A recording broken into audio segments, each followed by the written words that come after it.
You started a decade ago, which is pretty early, kind of in this trend. And so like, what gave you the idea to start, and then, kind of walk us through how you built the business? So I know we were talking about off camera, but Dennis Gartman was my motivator. Back when I was in high school, actually, I would read the Gartman letter.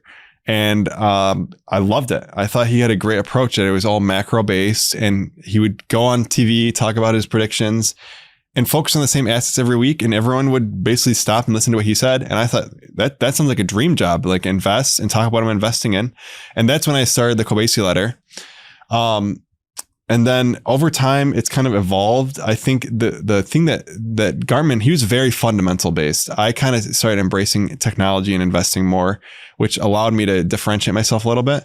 And another big thing, and I think we've talked about a lot, is Twitter. Back in the days, if you went on finance Twitter 10 years ago, it was like a few thousand people. It was honestly a great time because it was super, super technical. It was like, I mean, if you posted a chart or a tweet if you go look at my tweets from like 2015, you'd be like, yeah, no one would even understand what you're saying right now, man. Like it was like very technical. A lot of institutional investors that just talked about markets, and that was it. And it was a small group of people. Once it started growing, and me being one of the first people on that platform, well, obviously my following grew, and that kind of changed my content a little bit, made it a little bit more broad, but still kept that technical approach in my premium service where I'm investing.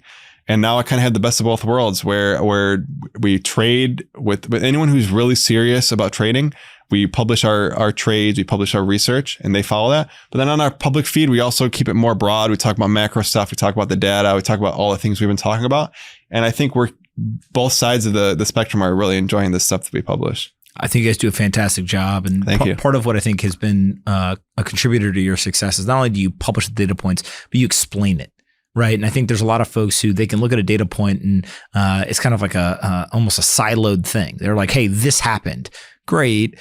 But really what ends up bringing value to people is saying this happened, and here are the 3 contributing factors. And then here's where I think the world is going because this thing happened. And that's kind of the basis. I appreciate you saying that, because my, where I come from, like the way I think is ever since a young age, I was always that kid in the classroom that was like, you know what, how do I think about this more simply? I'm not really getting this concept.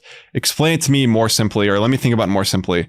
And that allowed me to break down complex topics and data and charts in a way that's a lot simpler to understand.